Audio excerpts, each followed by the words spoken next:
Well, good afternoon, evening, morning, whatever time this reaches your lovely eyes and ears. Welcome to Calling from the Wilderness, Session 3. We've had a lot of fun over the last couple of weeks, beginning in the very beginning of Luke chapter 15, with these three famous parables, the lost parables, beginning with the lost sheep, the lost coin, and today the lost son, or the prodigal son. We've really been enjoying the conversations we've been having, and give thanks for those who have been giving some feedback both online and to us in person. Do keep those things coming. This is ultimately not about us kind of downloading our own kind of thoughts to you, but about encouraging and opening up space for conversation. We also hope that this kind of slightly different format of doing things in a slightly kind of more devotional way, with the silence and the space and hearing different voices doing the same thing, has been beneficial to you, and do encourage you to let us know about kind of the actual format as well, as we already start to think about what might be coming next. Next after this will be session 4, which is the final of this specific series that we've started, which we'll be putting out again next week, and that will be us looking back on the three parables and taking a bit more time to dive into anything that we haven't caught or haven't felt it had enough time. I think it was last week we were talking about kind of salvation and redemption, and the week before thinking a little bit about kind of our identity and belonging, and so I'm excited to see where we go from that. My name, as I probably could have started with, but I like to ramble first, is Timothy Miller. I'm a priest in North London in an area called Highgate. Anglican priest here, serving a couple of parish churches, and joined by my great friend and colleague in the form of the fact that we just try to do things together. I was like, where's he going with this? Where's he going with the calling? I'm Derek.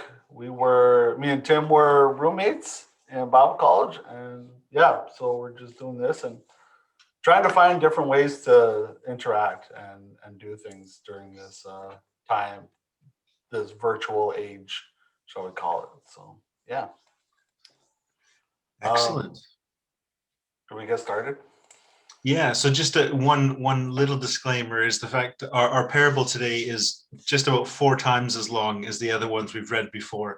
So this session will be longer by the nature of the first 2 readings, but we'll continue to do a reading, a minute of silence, the reading again, a minute of silence.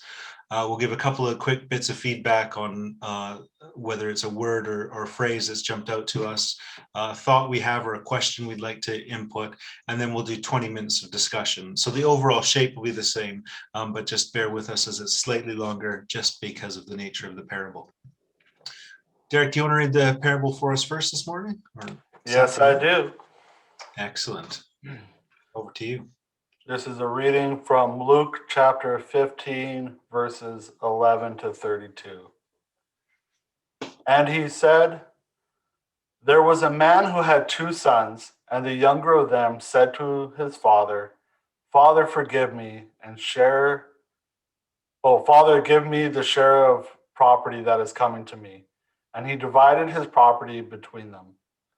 Not many days later, the younger son gathered all he had and took a journey into a far country. And there he squandered his property in reckless living. And when he had spent everything, a severe famine arose in the country, and he began to be in need. So he went and hired himself out to one of the citizens of the country, who sent him into the fields to feed pigs. And he was longing to be fed with the pods that the pigs ate, and no one gave him anything. But when he came to himself, he said, how many of my father's hired servants have more than enough bread, but I perish here with hunger? I will arise and go to my father, and I will say to him, Father, I have sinned against heaven and before you. I am no longer worthy to be called your son. Treat me as one of your hired servants. And he arose and came to his father. But while he was still a long way off, his father saw him and felt compassion, and ran and embraced him and kissed him. And the son said to him, Father, I have sinned against heaven and before you. I am no longer worthy to be called your son. But the father said to his servants, Bring quickly the best robe and put it on him, and put a ring on his hand and a shoe on his feet. And bring the fattened calf and kill it, and let us eat and celebrate. For this my son was dead and is alive again. He was lost and is found, and they began to celebrate. Now his older son was in the field, and as he came and drew near to the house, he heard music and dancing. And he called one of the servants and asked him what these things meant. And he said to him, Your brother has come, and your father has killed the fattened calf, because he has received him back safe and sound. But he was angry and refused to go in. His father came out and entreated him. But he answered his father, No, these many years I have served you, and I never disobeyed your command. Yet you never gave me a young goat that I might celebrate with my friends. But when this son of yours came, who had devoured your property with prostitutes, you killed the fattened calf for him.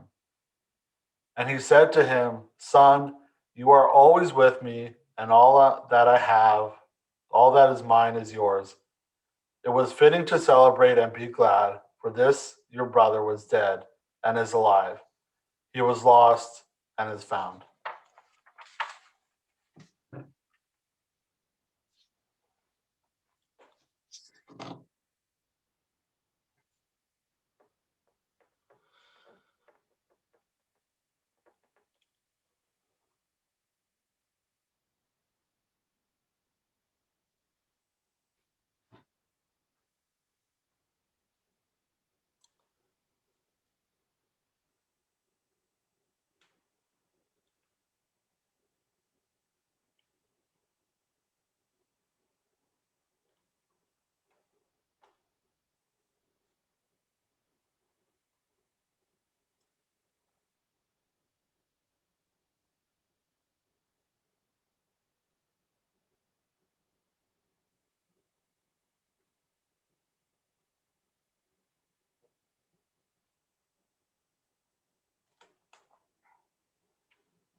And he said, There was a man who had two sons, and the younger of them said to his father, Father, give me the share of property that is coming to me. And he divided his property between them. Not many days later, the younger son gathered all that he had and took a journey into a far country, and there he squandered his property in reckless living. And when he had spent everything, a severe famine arose in that country, and he began to be in need. So he went and hired himself out to one of the citizens of that country, who sent him into the fields to feed pigs. And he was longing to be fed with the pods that the pigs ate, and no one gave him anything. But when he came to himself, he said, How many of my father's hired servants have more than enough bread, but I perish here with hunger? I will arise and go to my father and say to him, Father, I have sinned against heaven and before you. I am no longer worthy to be called your son. Treat me as one of your hired servants. And he arose and came to his father. But while he was still a long way off, his father saw him and felt compassion, and ran and embraced him and kissed him. And the son said to him, Father, I have sinned against heaven and before you. I am no longer worthy to be called your son. But the father said to his servants, Bring quickly the best robe and put it on him, and put a ring on his hand and shoes on his feet, and bring the fattened calf and kill it, and let us eat and celebrate. For this my son was dead and is alive again. He was lost and is found. And they began to celebrate. Now his older son was in the field, and as he came and drew near to the house, he heard music and dancing. And he called one of the servants and asked what these things meant. And he said to him, "Your brother has come, and your father has killed the fattened calf, because he has received him back safe and sound." But he was angry and refused to go in. His father came out and entreated him.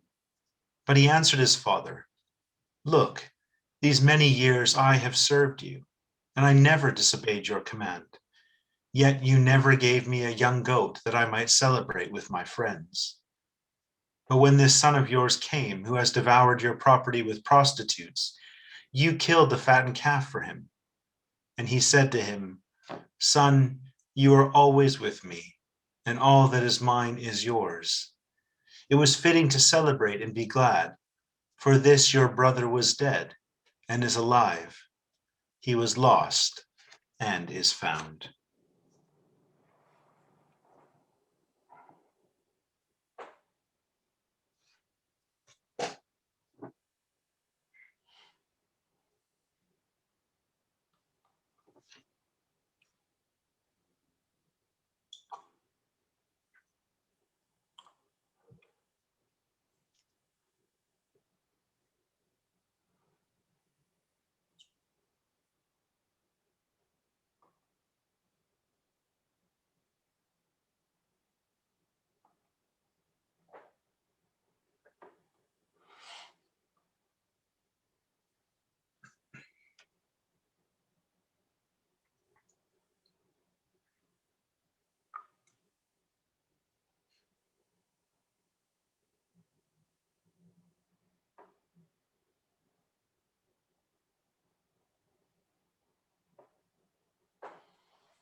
All right.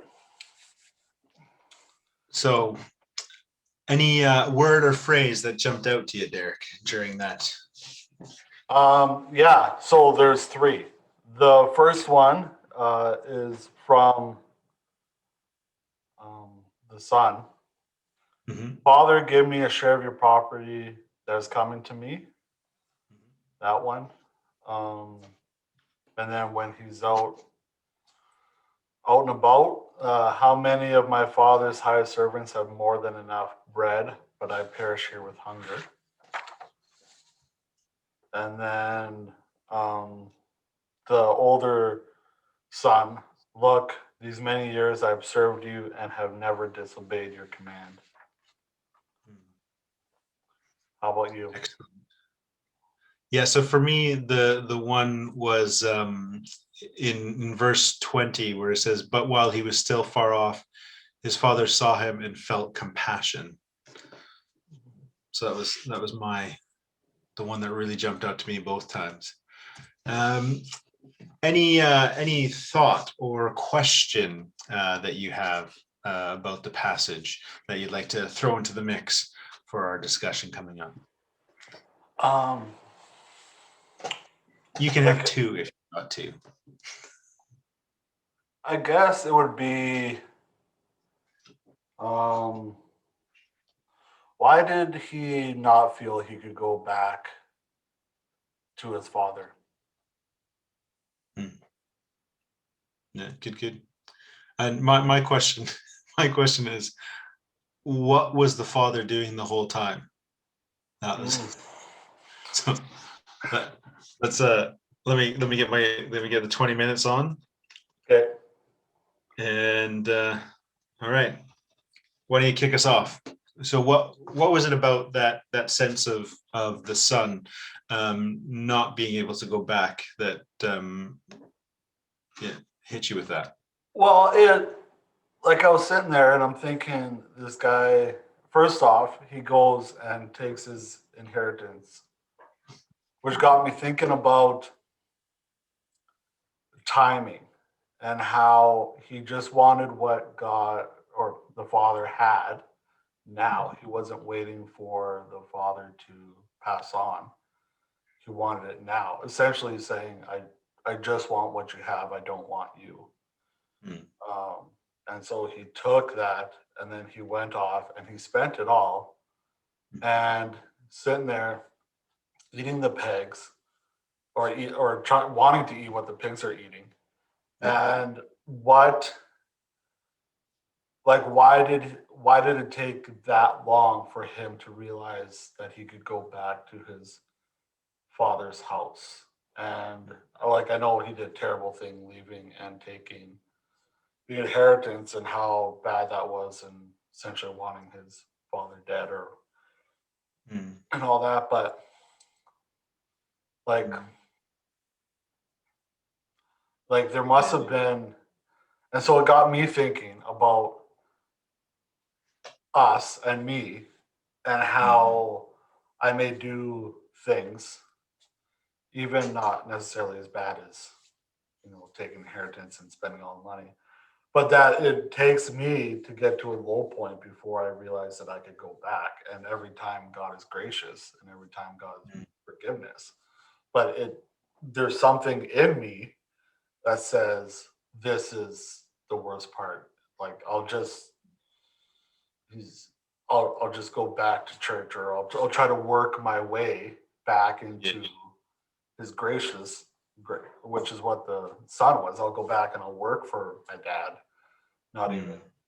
being the son, but just work to get back in, Mm. um, when when you don't have to, when he's waiting and Mm. excited. But it's that idea that we have where it's this is too much, and it may, Mm. like, not even big things, but it takes a lot for me to be. It takes almost like a kick to be like, just go go ask God, go do Mm. something. But it's that wanting that stuff right away, like in the first part. Mm. It's that not wanting or not waiting, wanting to wait. It's the give it to me now, give it to me now, give it to me now. And Yeah. then when I get it, and it's not what I thought it was going to be, then I'm Mm. like, well, I can't go back because this is what I wanted, but it's Mm. not. Yeah. Yeah. Yeah, because that is the interesting thing, isn't it? Like, and something that I hadn't appreciated till, and maybe it's like this translation as well, or just the fact we were kind of seeing it twice. But in this translation, it says that he asked, for, what does it say here? It says, give me the share of property that is coming to me. Yeah. And so there was this recognition, as you say, about kind of what was kind of being promised. Mhm. And I think that's where my first kind of question around, like, what was the father doing? you know there was no reason why he had to give the son that stuff.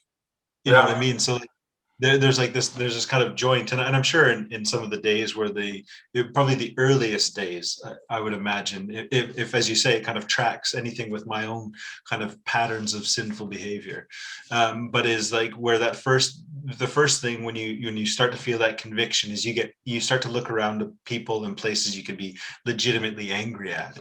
And I can imagine the son saying, like, if my father was so wise and if he really cared about me, yes, it would have been hard, but he should have just told me, wait till I die, basically, right? Like, Yeah. you know, Yeah. Like father knows best kind of thing. exactly. And yet there was this thing about, like, the father giving him that sense of like ownership and independence. And actually, I was reminded as you were talking about, like, that sense of getting what you want now, and then realizing it wasn't kind of what you were actually after, and then having to deal with the consequences. And it just reminded me so much of Genesis, right? Adam and Eve have been told, or presumably there was an understanding of them being the children of God, Yeah. and there was a sense of them becoming like the one in whose image they were made. Something that we deal with on kind of human development. And yet there was something about that attainment of that knowledge of good and evil immediately, right now, without the maturity to handle it, without the growth and development, that Yeah. all of a sudden they end up going from innocence into recognizing their depravity and their nakedness and the brokenness of those relationships, and then they hide, and it's like, you know Yeah.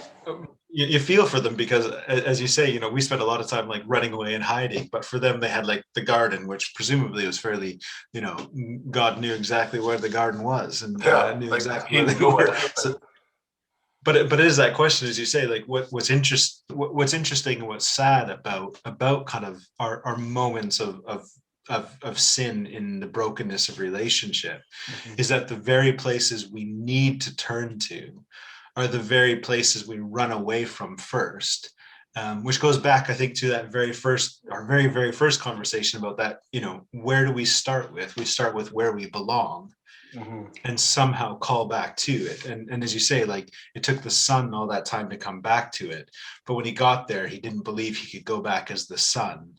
He had to Yeah. go back, at best as a servant who maybe one day could at least just not be seen as, that evil person who took all of his inheritance, right? Yeah. Yeah. Well, yeah. And then what kind of stuck out was even the older son, who's Mm. getting mad at the younger son. What was he so worried about? It, I'm assuming it was he's worried about losing more of his inheritance to the younger son who wasted it, right? And so he's not even thinking about the dad. He's not thinking about his brother. He's thinking Mm. about himself. And so both sons, one is the bad one or whatever, and he's going off and doing all these things, and he doesn't think he can come back. And the other one is staying there. He's never left his side. He's served him. He's done all the right things to get the inheritance. Both want the inheritance, but both don't care anything about the Father. And I think Jesus is saying that's not how it goes. Like you both are missing the point. It's Mm. about seeking His face before the works of His hands, right?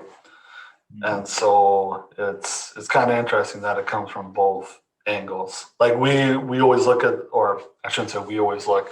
I grew up looking at this parable like the prodigal son, those that walked off, supposed to Mm. go out and God's going to call them back in, and then us as the church is, don't get upset that they went out and partied and then they came back to the church. Be happy that they came back, but no, it's like you think because you have done all the right things, you've worked for it, you've never wandered or whatever, you're entitled Mm. to the goodness or the fruits of God or whatever.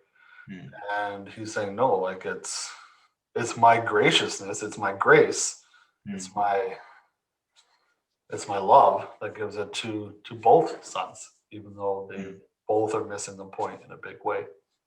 Yeah, yeah.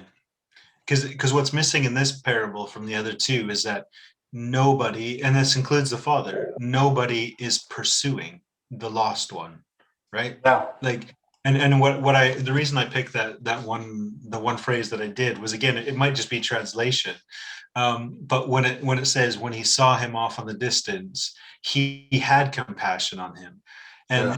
and I was always thought to read it as basically from the day the son left, the father spent every day sitting, looking out the window, waiting for his son to come home, right? Yeah. And maybe that is true, because there does seem to be this massive disconnect, as you say, between even what the son who had remained understood and believed about the father's love, and obviously, as you say, misunderstood it in a different way than the younger son did, but seemed to misunderstand the father's love as well. And there's something about, like, whether the father, maybe like all three characters in some way have like a disconnect from that, the kind of the pursuit of the lost thing, and I always imagine, I was like, well, what if like the older son actually understood what the father's love meant, and then he said, hey, dad, can I have, give me some man, give me some resources, I'm going to go find my brother and bring him home. Yeah. you know Oh, like that's like a good point. That's a never even thought of like it. Yeah. but like that follows along the pattern, right? You see the thing that's Mhm. lost, you recognize it. And I guess, as we were talking about, like, the difference between like the coin and the sheep is that the sheep seems to make some of its own choices, whereas the coin, that inanimate object, just got lost, Yeah. of no reason of itself. So like if you look at those kind of things as well, we've got humans now making intentional choices in that space Mm. with the cognitive processes about what they're engaging with. And the father doesn't pursue the son. The father doesn't seem to try to convince the older son to pursue the younger son. Mhm. And the older son, who stayed at home, seems to, like, he didn't even get called when his brother came home. He stumbled home onto a party and asks a Yeah. servant a question. Like, so there's something about like the way that, again, regardless of kind of different ways we want to read it as well. There's something in the story though about there's this massive disconnect between the father and the elder son who stayed home. Mhm. And there seems to be no communication between them, to the point that, even when this amazing thing happens, nobody thinks, oh, let's go call the brother back. He might be interested in this. From what I understand, like the fattened calf is quite a big deal, and so like the whole town would have been invited. It wasn't just a couple of friends and family; like it's the whole Yeah. town coming to celebrate. So the whole town came, and oh, That awkward moment. It's like, oh, I feel like we forgot to invite somebody. No, we've got it. Everybody's here. like you Hey you guys, go what's home going and on? there's a party going on inside, and you're outside in the rain, and everyone's having a good warm time, and you're just sitting out there. And there's got to be a You're big at the bummer. window. Yeah. Yeah, Yeah. it's it's But I think, yeah. yeah, go Go ahead. ahead. No, because I'm gonna go off on something else. Go ahead. But I'm just saying, I think, like, if we look at these in sequence, Yeah. the question in this one, for me, is what does the pursuit of the lost mean? Because we don't have it explicitly in the story. We have, as you say, we have that encouragement for churches to not be the judgmental places when people come back.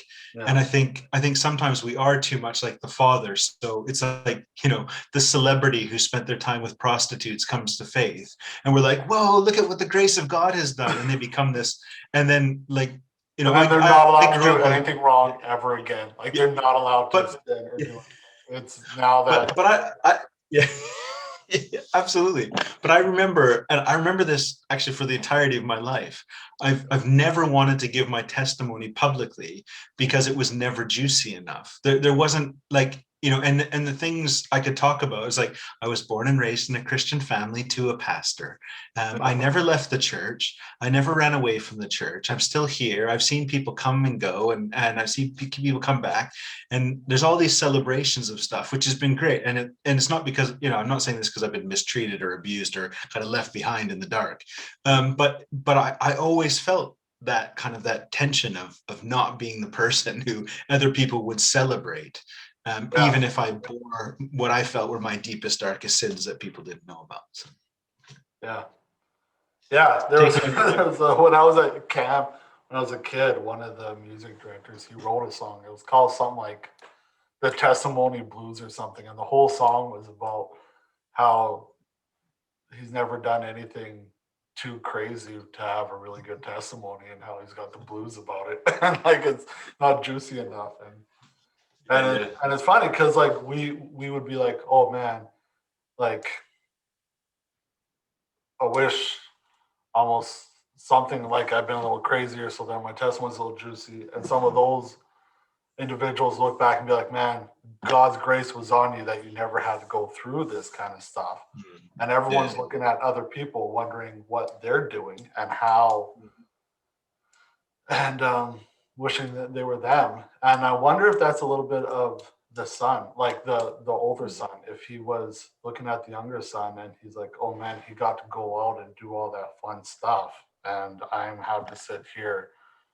This is unbelievable. And now he's back and there's a party or whatever. And the young son looking at the old son, he's like, you've never looked at pig slop and wished that you were able to eat it. And there's like everyone's looking at other people.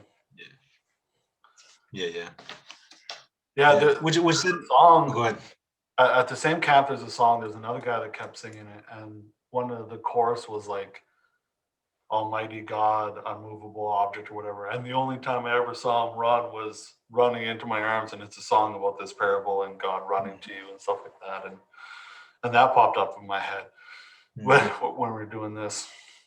He was from a Bible college named Emmaus, and he kept telling everyone that they should go to Emmaus because Jesus went to Emmaus because Jesus walked to Emmaus. I'm like, that's the best line to go to college ever. Jesus went there. But yeah, the publicity writes itself. yeah. But like, was the father, when he's sitting on the porch looking at his son, was he realizing that the drought was happening? And is he going there going, either my son's going to come back and he's not going to be the same, or is he not coming back and someone's going to come and tell me that he had passed on? Like, because that drought's going on, and he knew his son wasn't going to save and be wise with his money. There's two options. And I wonder, it made me think of people with like drug addictions, and them like knowing that they want to get help, like the father, like the son out in the pigs, knowing they want to get help and not wanting to make that step to go back and get help, and then us watching them. And are we sending people out to help, or are we just waiting for them to figure it out and come back? Like, what's us? So I was reading that and kept thinking about that. Yeah, I think you're right. Like there's something, I think one of the underpinning questions or underlying questions for us is like, how do we open the discourse in a meaningful way that allows people to bear witness to their stories with whatever judgments or qualifications we might culturally add. Like how do we actually get ruptured by that story, or ruptured by the stories themselves in honesty and truth that make them about themselves, right? And I think it's we judge, even like I would say, even as you say, like people with different degrees of like substance dependency and everything like that is like, there'd be some who's like, it's not, it's just kind of a casual thing I do. I'm not really dependent upon it. And then there's like the person who, lost everything, and that's been the only thing that's kind of kept them going and, kept them alive. And there's, and it feels like culturally we spend a lot of time creating the scales by which we kind of, where we say, this is like the tip of deprivation, and as you say, like we're almost waiting and expecting that people will only kind of turn around when they hit that end where they can't see anything else past that. But how, like I guess that's the thing is like, you look at I guess for me that question is like, like what does it mean to be able to hold our stories honestly, like somebody who's persecuted because of a sexual preference that isn't seen to be normal in their context, but may not be as flamboyant as their neighbor, but their neighbor might get extremely persecuted, but that doesn't mean that their persecution is any less because they're bearing witness to that in themselves, right? And I think for me, both the sons, seem to, and even the father in that, have difficulty bearing witness to the experience of themselves in a way that is meaningful to the other person, to both bear witness to their own testimony, but also to be able to hear the other person's testimony as being authentic and real and important, to be able to keep that conversation as broad and wide, and open, for people who are coming from all those different places. And it makes me think of, like, in the church we strive for community and deep relationships, and yet we don't provide a place where people can actually be who they are. Like there's all these different things, and you can call it I don't know, like a lot of the stuff I think that we hold to being spiritual is actually just preferences that we prefer. People fit inside this box and stuff. But how do we have deep, honest community and relationships if we can't be who we are? Everything else is just a fabricated.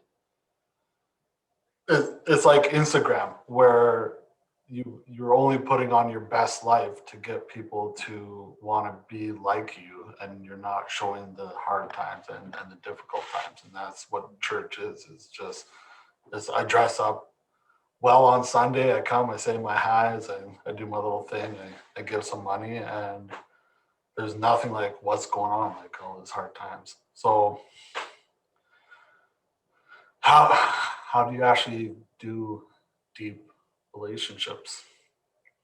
How do you like how do we or people watching this not get into that trench of judgment before compassion, or wanting people to be open enough for people to talk to you without worried about being judged? Yeah, one of the things. If you could answer that real quick, that would be awesome, and just solve all the church's problems in the next 20 seconds. Well, what I'll say is, our 20-minute timer is just going off, so we might have to. Maybe that'll be kind of the focus for our next week. Oh, a cliffhanger! Oh, you'll have to stay tuned. Yeah, stay tuned. Yeah. Next time on Calling from the Wilderness. But it just reminded me. Yeah, it did remind me. One of the things I remember telling Zaria when she was probably about 3, maybe 4. I say I was telling Zaria. I was trying to tell myself through telling my daughter. But it was this little phrase that I try to keep is like is recognize or be mindful that your preferences don't become your prejudices. That's what I want to say. Yeah. And trying to think about, like how, again, what does that mean? As you say, the 2 sons are obviously very different, and yet neither of them felt like they could come. And there's something too, Kester Bruin wrote about this parable, and he said there's also this place where it feels like there's a bit of failure of what the younger son tried to bring back as what had changed and transformed him was immediately dismissed by the father, who put on a robe and a ring and didn't recognize what his son had actually been through either. And so there, and I think like that's as you say, like maybe that's like, again, something as we think maybe next week about those authentic communities and those spaces, and what does it mean to create them, is also about like, when people come into those spaces, how do we not just end up making them now a sanitized version of themselves to look like us, but actually people who can bring in that sense of who they are and what they've been through and their experiences, to help us be transformed by the grace that they have received in their context, whether we've been there or not. Amen. Well, what do you close us in prayer, Derek? Well, Lord, we thank you for the word. We thank you that we have this book to teach us. Lord, help us to understand it more. Help us not to put our own ideas and traditions or whatever it be onto our understanding, Lord, but that you would speak anew and you would speak what you have for us to hear. Lord, we thank you as we watch the prodigal son or we read the prodigal son, that you are here, that even if we are running off doing things, or we are working in the church and have been going our whole lives, whatever our circumstances, Lord, that you are there and you are waiting for us. If we're standing outside, you're coming to meet us. If we're walking back in, you're running out to greet us, or that you find us. And Lord, we thank you for this, and we thank you for everything you're doing in us and through us. Amen. Excellent. Well, we look forward to seeing you guys again next week. And God be with you, and do add in any comments, questions, or feedback. We really would like to actually hear it. So Yeah, it would be awesome. Like, some people have talked to me and be like, "Yeah, I'm gonna leave a comment, but I haven't seen it yet, so I have no idea what it is." But yeah, it'd be nice to tailor this a little bit more, because we could talk about anything, but we want to make sure that it's interesting to people. Blessings excellent. to you all. God bless.